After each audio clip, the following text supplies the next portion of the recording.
Sila flat na flat eh. Wala tayong buhawi. Ang problema dito, buhaya. Yun ang alamang. Pero dahil tayo bulubundungin, paligid ng Sierra Madre, di ba ang sa atin ipo-ipo, gano'n, mga buhawi, pero maliliit. Maliit.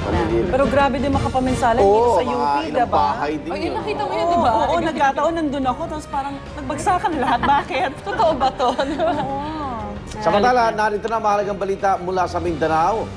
Dinukot po ang anak na isang Comelec commissioner. Darito po ang kanyang pahayag. He's in good condition. Mabuti naman. Yeah. Sir, anong motive? Huh? Sir, anong motive? Hiningin niyo? Well, it's about election-related case. Bakit, sir? Bakit? No. Yeah, anyway, Sir, may idea kaya sinong gumawa? wala pa. It's Kinakasana ng Marawi PNP ang rescue operation para sa dinukot na anak ni Comelec Commissioner Elias Yusuf. Bagamat ayon na rin kay Yusuf, nasa maayos na lagay ang anak niya na si Nuraldin na isang imam o Islamic leader. Linggo na gabi nang dukutin siya ng mga di kilalang lalaki pagkalabas niya sa isang mosque sa Marawi City noong linggo ng gabi. Wala pang idea mga otoridad kung anong grupo sinong utak sa kidnapping pero tiyak na ang dahilan ng pangidnap. Ayon sa Comelec, gusto raw na mga ito'y pawalang bisa ang naging resulta ng eleksyon sa mga bayan ng Malabang, Picong, Taraka at Masiu sa Lanao del Sur. Tiyak naman ng Comelec na hindi nila ito pagbibigyan. Puspusan na rin ang investigasyon ng National Bureau of Investigation ukol sa insidente. Ako, nagutyo mga dumukot, imam yan eh. Bawal na bawal galawin sa kanilang relihiyon ng isang spiritual leader. Pero parang ngayon, parang di ba lahat na lang ng, wala na silang sinasabi, di ba? Anything goes na. Anything, kahit Hindi na sa Muslim mga yun. babae, oo. Paano yan? Mga tunay na Muslim, hindi lang dudukot ng ganyan. Oo nga. Hindi. Ano yan? Kasi kung kinekosyon yung resulta, yung mga talo ng kandidato yan. Correct. na parang recently, parami mga parang crimes na related to politics. Kala mo pagkatapos ng election, patapos na siya. Pero ngayon, hindi pa kasi lumabas yung resulta eh. Oo. Nahirapan sila bandaya kasi siguro. Kaya ito rin Ang dapat bigyan ng seguridad si Commissioner Larrazabal. Mukhang pinag-iisipan dukutin ng mga matrona. Wow! Pwede. Na mga byudat, may mga crush sa byudat kanya. matrona.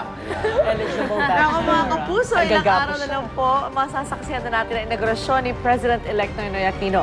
Kaya eto at unti-unti na nabubuo ang mga plano para sa kanyang panunumpa. At ang latest na balita ng kanyang kapatid na si Chris, ang international Pinay recording artist na si Charis Pempenco ang kakanta ng Lupang Hinirang bago ang panunumpa ni Pinoy.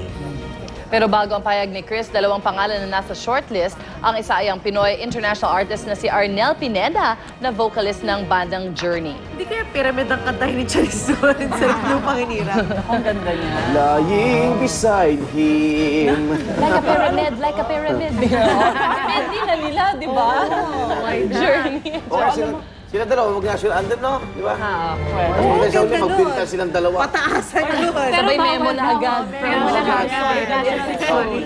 Pero alam mo, tinatanong nila kung sino maghahawak ng Biblia sa inaugurasyon. Dahil usually, asawa ang humahawak. O, the sisters. Sino sa akin? Kailangan mo lang yung Biblia. Ako, si Ate Balsi na, no? Yung ate dapat. Si Ate dapat. o. Pwede, si Ate. Pwede naman yun, di ba? Kaya abangan nyo yan sa June 30. Ayan, marinig nyo na may tatawag na Ulis, babay na po. Ayan. Ulis, babay na po. Okay, tuloy natin ang aksyon. Narito na Ronda Reports. Ayan.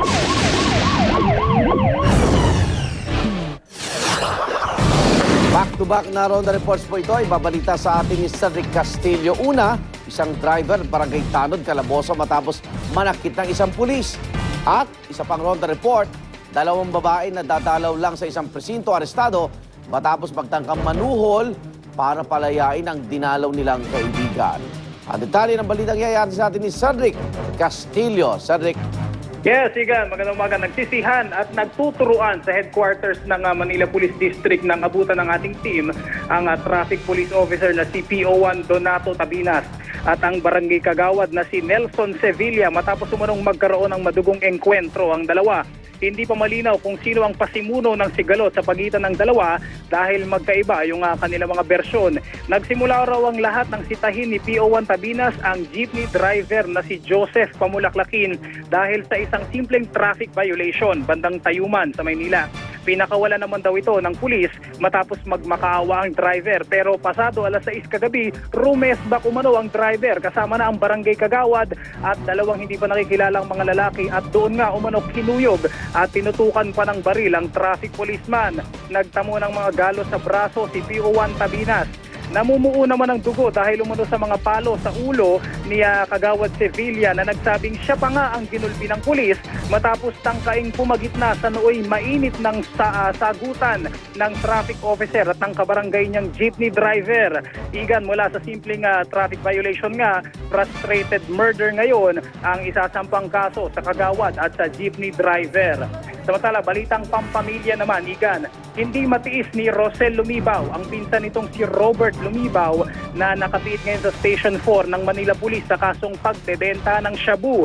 Kaya ang ginawa umano ni Rosel, pumunta sa presinto, dinalaw ang pinsan, hinanap ang pulis na may hawak sa kaso, sabay suhol umano ng 5,000 piso kapalit ang kalayaan ng kanyang sariling kadugo. Ang tugon naman ng pulis, Igan, pinusasan si Rosel at sa katabing selda ng kanyang pinsan inihatid. Umami naman agad ang suspect sa kanyang attempted bribery pero ang masakla pa nito, nadamay pa ang kasama ni Rosel na si Catherine na walang kaalam-alam sa plano ng kaibigan. Kakasuhan ng corruption of public official ang dalawang babae. Lumobo pa ngayon ang gastusin ng mga suspect dahil hindi bababa sa 100,000 piso ang kakailanganing piyansa. Yan ang mga ronda balita mula sa lungsod ng Maynila. Igan? Maraming salamat, Cedric Castillo. Birthday girl! At sa ibang balita na maepektibo na raw ngayong araw ang pagre-retiro ni Armed Forces of the Philippines Chief of Staff General Delfin Bangit. Tinanggap na ni outgoing President Gloria Arroyo ang pagbibitiw ng kanyang AFP Chief na kanyang itinalaga sa pwesto nito Marso lang. Hinirang naman ng Pangulo si Armed Forces Vice Chief Nestor Ochoa bilang acting AFP Chief of Staff. Ang early retirement ni Bangit kasunod ng tahasang pag-ayaw sa kanya ni incoming President Noynoy Aquino dahil sa pagiging midnight appointee raw nito ni Pangulong Arroyo. Samantala, maghahatid na po ng kanyang farewell speech bukas si Pangulong Arroyo. Babay na po! At bago pa man ang kanyang formal na pamamaalam, heto at nagpa-farewell blowout pa siya sa media. Narito pong ilang eksena doon.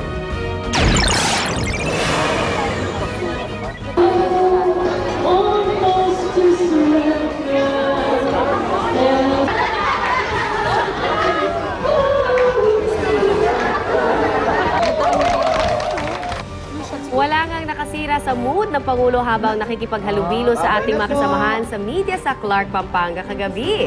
Ayon pa nga sa ilan, tila ipinakita ni Pangulong Arroyo ang masasabing other side niya na malayo sa pagiging istrikto, mataray at mailap na source ng istorya ng mga mamamahayag. Kaya game at relax na nakikanta, nakisayaw, nakipagkwentuhan at nakipagpicturan ang outgoing president. Picturan? Jakitan, marami yan eh. Bitsuran, jakitan.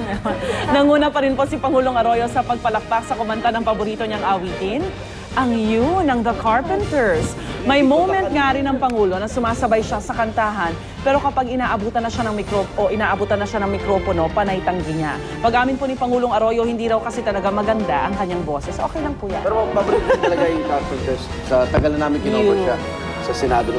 Tsaka yan ang Gloria. Yan talaga. Hindi yung nakikita natin na Strict. tataka nga ako eh. Oh, pero pagdating sa staff niya, mahigpit talaga siya. Perfectionist.